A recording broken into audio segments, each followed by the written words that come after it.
네, 백운계 시사 1번지 똑똑 함께할 네 분 소개하겠습니다. 정진환 민주당 선대위 대변인, 김경진 국민의힘 선대본 상임공보특보단장, 박원석 정의당 공보단장, 최수영 메시지 컨설턴트 나오셨습니다. 어서 오십시오. 안녕하세요. 반갑습니다. 자, 먼저 단일화 완전 결렬인가 하는 것부터 짚어볼 텐데요. 그 전에 최근에 나온 여론조사부터 한번 살펴보지요. KBS가 조사한 것을 보면 한국리서치가 KBS 의뢰로 실시한 대선 후보 지지도 지난 주말에 발표가 됐죠. 이재명 후보 39.8, 윤석열 후보 39.8, 소수점 아래까지 똑같습니다. 안철수 후보 8.2, 심상정 후보 3.1% 순이었는데요. 지난 10일 같은 기관이 실시한 조사 비교해 봤을 때 윤석열 후보가 2.1%포인트, 이재명 후보는 5.8%포인트 올랐습니다. 두 후보가 모두 올랐지만 이재명 후보 상승폭이 더 컸습니다. 이제 지지층이 결집한다 이렇게 볼 수가 있겠죠. 지지 후보와 별개로 당선 가능성을 물었더니 당선 가능성은 윤석열 후보가 46.7, 이재명 후보가 42.2%로 윤석열 후보 당선 가능성이 더 높았고, 대선 성격, 정권 교체냐 정권 연장이냐 하는 응답은 정권 교체가 53%로 절반을 넘었습니다. 정권 연장 응답은 39.6%에 그쳤고, 정당 지지도도 민주당과 국민의힘이 36.9%로 또 똑같았습니다. 아주 정말 얼마나 박빙인지 알 수가 있겠죠. 국민의당이 4.7%, 정의당이 4.5%인데 심상정 후보는 정의당 지지율에 못 미치는 그런 조사다 할 수가 있겠습니다. 또 오늘 발표된 조사가 하나 있습니다. 한국사회여론연구소 KSOI가 TBS 의뢰로 지난 25일부터 26일까지 1000명을 대상으로 조사한 건데요. 이 조사를 보면 재미있는 것이 있습니다. ARS로 조사했을 때는 이재명 후보가 43.2, 윤석열 후보가 45.0, 오차범위 안에서 윤석열 후보가 앞선 것으로 나왔습니다. 그런데 전화면접, 무선 전화면접 조사에서는 결과가 크게 바뀌었습니다. 이재명 후보가 43.8, 윤석열 후보가 36.1%, 오차 범위를 넘어서서 뒤지는 걸로 나왔습니다. ARS 조사와 전화 면접 차이가 왜 이렇게 큰 건지 전문가에게 한번 물어보고 싶은데요. 일단 소개만 해드리겠습니다. 한 가지 더 보지요. 서울신문이 한국갤럽에 의뢰해서 지난 25일부터 26일까지 만 18세 이상 남녀 1,004명을 대상으로 조사한 겁니다. 이재명 후보 지지율이 37.2, 윤석열 후보가 42.3, 두 후보 간의 격차는 5.1%포인트고 윤석열 후보가 이 후보를 오차범위 안에서 앞선 걸로 나왔습니다. 여기에는 심상정 후보가 3.5, 안철수 국민의당 후보가 11.0%를 얻은 걸로 조사가 됐습니다. 야권 후보 단일화를 가정한 질문도 있었는데 이제는 별로 의미가 없어 보이네요. 먼저 여론조사와 관련해서 최수영 컨설턴트, 네.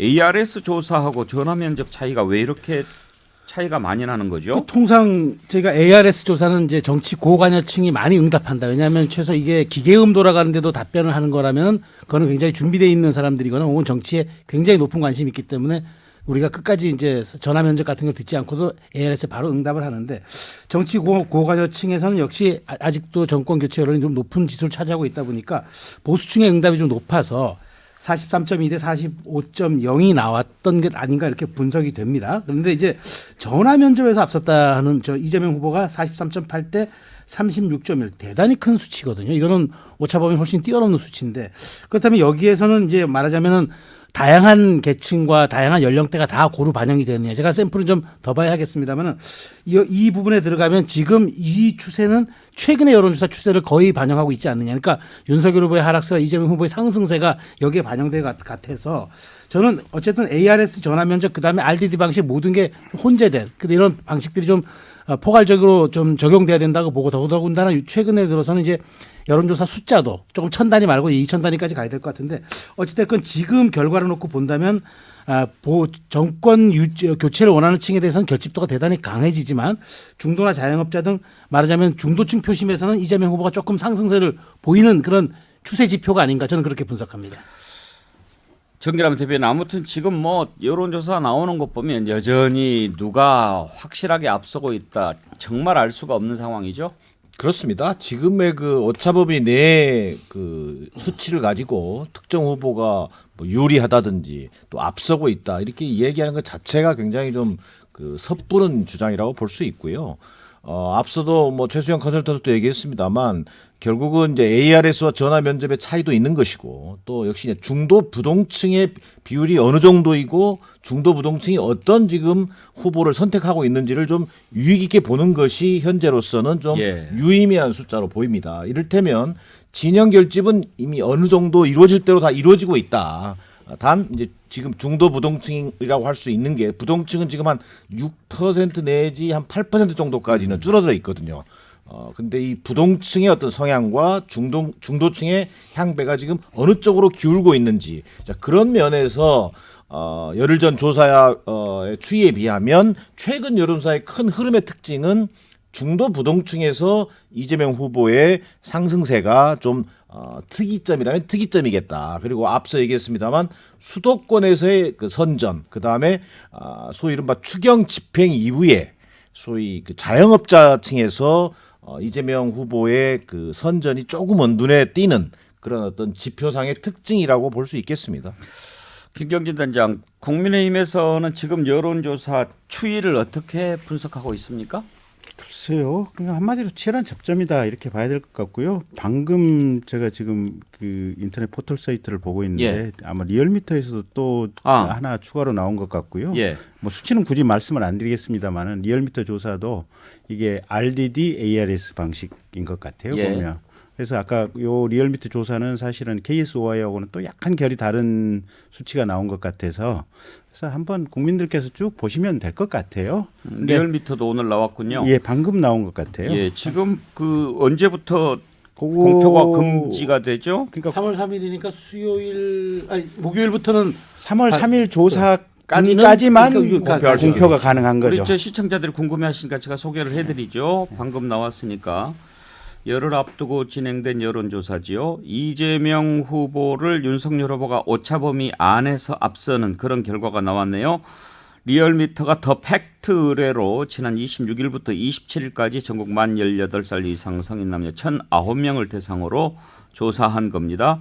윤석열 후보가 46.1, 이재명 후보가 41.0, 5.1%포인트 오차범위 안에서 앞선 겁니다. 이게 이제 직전 조사와 비교를 항상 해봐야 되죠. 거기에 보면은 윤석열 후보가 0.5%포인트, 이재명 후보가 1.7%포인트 올랐습니다. 두 후보가 조금씩 다 올랐는데 그만큼 이제 말씀드렸듯이 지지층이 결집하고 있다. 안철수 후보가 7.9, 심상정 후보가 2.5% 지지율을 기록했는데요. 부동층이 1.3%밖에 안 되는 걸로 그렇게 조사가 됐습니다. 그러니까 요 리얼미터 조사가 어쨌든 RDD 방식, 그 다음에 자동답 조사 방식, ARS 방식이라는 거거든요. 네. 그래서 사실은 요 리얼미터 조사는 KSOI하고 이게 서로 약간 수치는 상충되는 상황이죠 보면. 그래서 이 국민 여러분들께서는 이게 KSOI하고 비슷한 거 아니에요? ARS 조사. ARS 조사는 비슷한 추세죠. ARS 조사는. 그래서 너무 여론조사 이거 관심 갖지 마시고요. 그냥 내가 봤을 때 지난 5년 동안 문재인 정부 또 민주당 정부가 어떤 성과 어떤 역할을 했는지에 대한 평가 그다음에 추후에 어느 정파가 정권을 잡았을 때 국가를 잘 운영할 것인지 그다음에 대통령 후보들의 자질과 식견은 어떻게 되는 것인지 또 그분들이 과거에 어떤 행적을 걸어왔는지 이런 부분들 종합해서 판단하시고 본인의 소중한 한 표를 행사하시면 될 것 같아요. 그렇게 해야죠. 예. 박원석 단장 전체적으로 지금 부동층이 갈수록 줄어드는 추세라고 봐야 되지 않겠습니까? 뭐 선거 막판에 나타나는 현상인데요. 아직까지 그에 비해서 부동층이 많은 편이죠.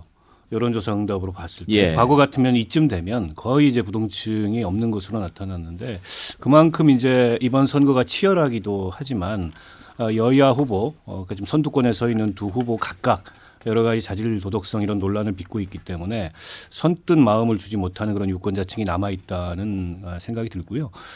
최근에 이제 뭐 그 윤석열 후보가 하락세를 보이고 이재명 후보가 상승세를 보이는 이유는 뭐 크게 보면 두 가지입니다. 하나는 정권 교체 이 심판, 정권 심판 구도가 좀 희석됐습니다. 특히 안철수 후보의 단일화, 뭐 사실상 결렬 단계에 접어들었는데 그 점이 가장 크고 또 그 과정에서 또 이준석 대표로 대표되는 이른바 이제 안철수 후보를 향한 그런 어떤 조롱, 뭐 과도한 어떤 뭐 이런 언사 이런 것들이 중간층에서는 뭐 저렇게까지 해야 되겠느냐 이런 비판적인 생각을 좀 키웠다고 보고 특히 또 양당이 이제 진실 공방을 막 벌였잖아요. 이태규 본부장이 뭘 폭로하고 이준석 대표가 그에 대해서 반박하고 이런 과정에서 뭔가 이게 이제 정권 심판을 바라는 유권자들 사이에서도 이렇게 지지부진하게 해가지고 뭐가 되겠냐 이런 비판적인 흐름이 생겨난 게 하나의 원인이고 이제 또 한 가지는 TV 토론을 통해서 두 차례에 거듭 윤석열 후보의 준비되지 않은 부족한 이런 이제 자질론 논란이 커져서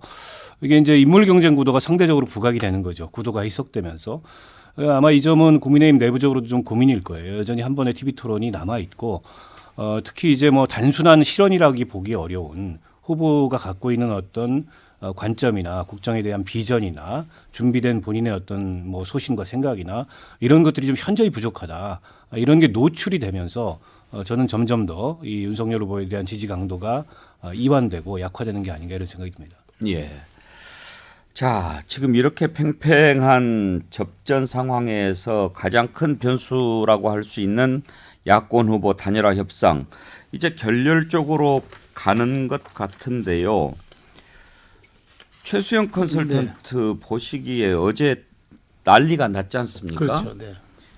다시 단일화 협상이 있을 가능성 얼마나 보십니까? 뭐 아주 문을 닫았다고 보기는 어렵지만 현저하게 동력이 떨어졌다.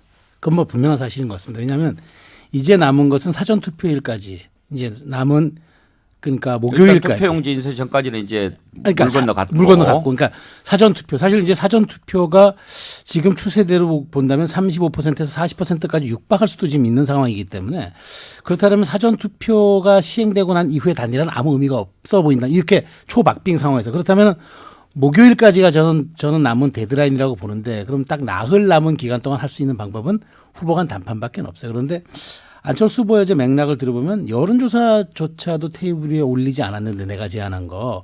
근데 이게 무슨 협상이나 할 수 있느냐. 난 받아들일 수 없다는 점 분명히 했기 때문에 그럼 거기에 대한 명분과 최소한의 안 대표가 제안했던 것에 대한 윤석열 후보의 답변을 플랜 A나 플랜 B로 줘야 되는데 지금 제가 봐서는 국민의힘에는 전혀 그런 생각이 없어 보여서 아마 지금 시민사회 여론단체라든가 보수 진영의 강한 압박, 단일화 여론에 대한 강한 압박이 하루 이틀 사이에 제가 보기에 엄청나게 몰아칠 걸로 보여집니다만은 그럼에도 불구하고 후보 간 접점을 찾기가 쉽지 않아 보인다. 왜냐하면 지금 양쪽 측에서 밝힌 장애물들이 너무 많아요.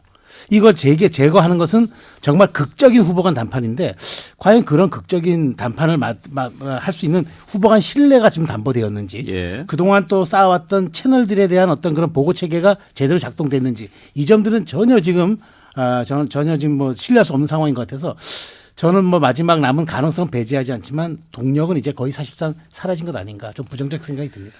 백운계 시사일본지를 듣는 애청자들께서는 정말 정치 고관여층이시고 식견이 높기 때문에 어제 있었던 일들 거의 다 아실 겁니다. 굳이 설명을 다시 안 드려도요. 그렇지만 이제 이해를 돕기 위해서 말씀을 드리면 어제 오후 1시에 윤석열 후보가 긴급 기자회견을 한다고 했습니다. 그래서 뭘까? 아마 대부분의 사람들이 예상했을 때는 이제 거의 막판이니까 정말 통 큰 제안을 내놓지 않을까 이렇게 예상을 한 분들이 많았을 겁니다. 그러니까 오케이 그러면 단일화 받겠다. 안철수 후보가 제안했던 여론조사 방식 받겠다. 단일화 하자. 이렇게 안 하면 안 된다. 이럴 줄 알았는데 정말 놀랍게도 협상이 결렬됐다. 이런 발언이었습니다. 이제 윤석열 후보가 그렇게 얘기를 하고 난 뒤에 안철수 후보 쪽에서는 정치 도의를 저버린 거다 이렇게 얘기했고 지금까지 공방이 이어지고 있는데 먼저 김경진 단장한테 한번 물어보죠. 예. 어제 윤석열 후보가 1시에 기자회견을 하겠다라고 한 것은 최종적으로 협상 결렬됐다는 보고를 받고 그러면 이 상황을 좀 소상하게 국민들한테 알려야 되겠다 이런 생각으로 하신 겁니까? 그렇다고 봐야죠. 그러니까 지금 어제 새벽까지도 윤석열 후보는 아마 다 잘 될 걸로 기대를 하고 뭐 최종적인 아마 이렇게 좋은 세레머니 같은 것을 기대를 하셨던 것 같아요. 근데 갑자기 이제 이게 틀어지면서 근데 이제 그 이전 한 2, 3일을 가지고 본다면 정권 교체를 바라는 국민들의 입장에서 사실은 윤석열 후보에게 또 캠프 내에서도 단일화에 대해서 조금 이렇게 지도부가 소극적인 것이 아니냐 이런 비판들이 굉장히 강하게 쏟아졌고 후보에 대해서 아마 강한 메시지들이 워낙 많이 갔을 거예요. 그러니까 안철수 후보는 본인에게 문자 메시지가 2만 개가 쏟아져서 내가 핸드폰을 못 볼 지경이다라고 얘기를 하는데 사실은 그만큼의 압력이 동시에 윤석열 후보에게도 간 걸로 알고 있습니다. 심지어는 캠프 내부의 핵심 인사들도 이 협상 과정이라든지 이런 것들 결국은 이제 어제 별도로 다 공개를 했는데요. 이게 공개되기 전까지는 후보하고 정말 고성을 지르면서 이렇게 항의를 했다 뭐 이런 이제 내부 인사들도 있는 걸로 알고 있어요. 누가 후보하고 고성을 지르면서 누구라고 얘기할 수는 없죠. 그러니까 국민의힘 내부에서 캠프 내부에서 단일화에 후보께서 왜 이렇게 소극적이냐. 예. 그러니까 후보나 후보 주변에 있는 핵심 의사결정을 하시는 분들도 워낙 스트레스에 많이 시달렸던 것 같아요. 그래서 결국은 이게 이 단일화와 관련된 과정이 있었던 것을 소상히 이 상황을 명백하게 공개하지 않으면 이게 정권 교체를 바라는 국민들께서 오해하실 수도 있겠다. 마치 윤석열 후보가 단일화에 대해서 굉장히 소극적인 입장을 가지고 있었던 것으로 오해할 수 있겠다. 이렇게 아마 판단을 하셨던 것 같고 그래서 1시에 기자회견을 하시면서 그 상황을 소상하게 설명을 했던 것 같아요. 근데 한 가지만 더 물어볼게요. 어제 그 내용을 쭉 들어보니까 가장 궁금했던 것이 안철수 후보가 그동안에 여러 차례 단일화 방식에 대해서 지난번 서울시장 선거 때 했던 여론조사 방식이라고 얘기하지 않았습니까? 그러면은 양쪽에서 만나서 협상을 하면 그것을 좀 논의를 했어야 될 것 같은데 그 문제는 아예 테이블에 안 올라왔다는 거 아닙니까? 그러니까 이제 문제는 그게 2월 16일, 13일이든가요. 안철수 후보가 최초에 지금 2월 13일이죠. 이게 여론조사 뭐 경선 단일화 방안 기자회견을 했었죠. 그리고 2월 20일 날 최종적으로 요게 이제 안철수 후보가 단일화 제안 철회한다라고 얘기를 했지 않습니까? 아니 이제 이것은 그러니까 이제 국민의힘에서 제가 발표한 경과 그래서 내용인데 제가 이제 더 얘기를 드릴게요. 근데 문제는 우리 후보의 일관된 입장은 여론조사 방식의 단일화 말고 후보 간의 담판 방식의 어떻게 보면 공동정부 구성에 대한 단일화를 하자라고 하는 것이었고 2월 20일 날 안철수 후보가 단일화 제안 철회를 한 이후에도 지금 뭐 이태규 본부장이라든지 다른 몇 개의 루트로 해서 계속해서 지금 안철수 후보 측이 접촉을 해왔고 그 논의하는 과정 속에서 이게 지금 안철수 후보 쪽 사람들이 여론조사 방식에 의한 단일화에 대한 그 얘기 자체가 테이블에 안 올라왔다는 거예요. 그러면 당연히 그 부분에 대해서는 안철수 후보 쪽에서 아예 얘기 자체가 없었다. 그러면 단판 방식의 단일화를 전제로 해서 얘기가 계속되고 있었다. 그리고 당연히 상상할 수 있는 것은 가령 뭐 이태규 본부장이나 안철수 후보 쪽 사람들이 에브리데이 협상 결과를 그날 뭐 끝나고 나서 실시간으로 바로 안철수 후보에게 보고가 됐을 거 아니겠습니까? 그러니까 안철수 후보 단일화 결렬선언 이후에도 계속해서 이게 진행이 됐었으니까요. 근데 그럼에도 불구하고 안철수 후보가 그러면 이 여론조사 방식에 의한 단일화 이 부분에 대한 의지가 있었다면 야, 이 얘기 하지 말고 니들 실무 협상할 때 여론조사 방식에 의한 단일화를 얘기를 해라. 라고 이게 얘기가 나왔어야 되는데 그 얘기는 안철수 후보 측에서 단 한마디도 얘기가 없었다는 거거든요. 그런 걸 보면 단판 방식의 단일화를 당연한 전제로 하고 이게 2월 20일 이후에도 얘기가 있었던 거예요. 보면. 그렇기 때문에 안철수 후보가 그 얘기를 하시는 것은 본시 물밑에서 얘기한 거하고 맥락이 완전히 다른 얘기를 하는 것이다. 이렇게 볼 수밖에 없는 것 같습니다. 잠깐만 지금 정리를 하자면 알겠습니다. 잠깐만요. 지금 여론조사 방식 단일화 같은 게 협상 테이블에 올라온 적이 없는데 지금 국민의당 쪽에서는 아예 그 문제를 얘기를 안 했다. 그래가지고 무슨 협상을 하자는 거냐. 지금 안철수 후보 얘기는 그거잖아요. 근데 김경진 단장 말씀은 그 내용이 아예 협상 테이블에 올라온 적이 없다라고 하는 것은 국민의당도 양해 사항이었다라는 그렇죠. 말씀인가요? 그렇죠. 그러면 그러니까 그게 첫 번째 프라이어티라면 협상을 할 이유가 없죠. 그거 물어보고 우리는 그 생각 없어. 국민의힘 쪽에서 이렇게 얘기하면 아 그래 그럼 우리 만날 필요도 없어. 실무진이 만날 필요도 없는 거죠. 근데 만나가지고 이것저것 조율 다 하고 정리할 거 다 해서 공동정부 구성 인수위 때부터 어떻게 하는 거 이런 거 다 조율이 끝났는데 뒤늦게 와서 다시 우리 여론조사 방식의 단일화가 없었기 때문에 못한다라고 하는 것은 앞뒤 맥락이 전혀 안 맞는 거 아니에요. 저 조금 저 생각이 다른데, 그러니까 예. 지금 15분에 11시 40분에 이제 이태규 본부장이 긴급 기자회견을 한다는 거예요. 제목은 윤석열 후보가 기자회견을 관련한 것에 대한 반박 기자회견 형식이라고 예. 합니다. 오늘 지금 잠시 후에 11시 40분에 예. 한다는 건 15분에 본인 방에서 의원회관 방에서 한다는데, 그러니까 이런 것 때문에 진실 공방이 벌어지니까 예. 분명히 뭐 저는 뭐 추론입니다만은 반박을 한다면은 제안을 했는데 저쪽에서 어떻게 거부했다라고 해서 테이블에 올려지지 않았다는 얘기를 할 것 같아요. 그래서 요 문제에 대해서는 이제 사실 어저께는 국민의힘의 주장만 지금 나와 있고 안철수 대표의 입장만 지금 이제 반영이 된 거라 조금 오늘 오전에 진행되는 상황을 보아야 김경진 단장께서 지금 말씀하신 것들에 대한 진위 여부가 조금 그렇겠네요. 더 드러날 것이다 저는 이렇게 봅니다. 협상이 어떻게 진행됐느냐 또는 뭐 애초부터 이 협상이 어떤 그 문제를 가지고 있었냐 뭐 여러 가지 얘기를 하는데 저는 뭐 기본적으로는 예고된 파국이라는 거예요. 자, 첫 번째 이게 무슨 뭐 비전, 정책 이런 얘기는 일체 없이 그저 단일화만 얘기해 왔었어요. 자, 이런 속에서 이게 완전히 선거 공학적으로 이렇게 접근하려고 하다 보니 이게 진도가 나갈 수가 없었어요. 두 번째, 자, 분명히 다르지 않습니까? 지금 좀 전에 김경희 단장 얘기처럼 양쪽의 주장이 지금 이상한 물타기 할 필요가 없다고 봐요. 안철수 후보의 입장은 분명한 거였어요. 국민 경선, 여론조사 방식에 국민 경선의 단일화를 생각한 거예요. 자, 국민의힘은 여론조사를 통한 국민 경선 여론조사 방식을 할 생각이 없었던 거예요. 그걸 가지고 그거 놔둔 채로 아니 그래도 얘기는 해봐야 되는 거 아니냐라고 시간을 끌면서 여론의 추이를 본 겁니다. 자, 윤석열 후보는 여론의 추이가 나름대로 상승세일 때는 전혀 진정성을 보여주지 않았어요. 자, 이제 여론이 좀 어느 정도 좀 초박빙 구도로 다시 접어들니까 이제서야 들고 나온 겁니다. 이제 그런 데서 빚어진 저는 뭐 하나의 그 결렬이라고 보여지는 것이고요. 자, 이제 와서 뭐 국민의당 안철수 후보가 또는 국민의당 어떤 협상팀이 어땠다 저땠다 이런 얘기 하는데 이거 명백한 책임 떠넘기기죠. 아무런 그런 안철수 후보가 얘기했던 국민 경선 방식에 어떤 의미로든지 거기에 대해서 윤석열 후보라든가 국민의힘이 협상할 수 있다든지 또는 이것을 검토할 수 있다든지 이런 명분을 준 적이 없어요. 자, 안철수 후보 어찌 보면요 정치하면서 정치인의 언어하고는 상당히 다른 언어를 구사하시는 분인데 대단히 명분을 어떻게 보면 집착하는 편이거든요. 자, 그런 면에서 실패할 수밖에 없는 단일화였고, 자, 이제 끝나고 나니까 이제 와서 또 다시 윤석열 후보와 국민의 입장에서는 이걸 어떻든 간에 D-1 선거일까지 이 단일화 이슈를 끌고 가고 싶은 거예요. 나 삼고초려 했었다.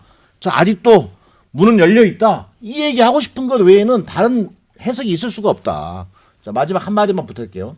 안철수 후보, 저는 안철수 후보의 정치 스타일상 전권을 주는 스타일이 아닙니다. 자, 그리고 한번 보자고 하니 들어봐라. 자, 들어봤더니 국민 경선 방식의 여론조사 1도 얘기 안 합니다. 알았다. 진정성이 없구나. 끝난 거다. 저는 이렇게 될 가능성이 커 보입니다. 예, 진실을 찾아가는 시간이 좀 걸릴 것 같습니다. 40분에 또 이태규 본부장이 기자회견을 한다고 하니까 뭐라고 얘기할지 궁금한데요. 벌써 1부 마칠 시간이 됐네요. 전하는 말씀 듣고 2부에서 이어가겠습니다.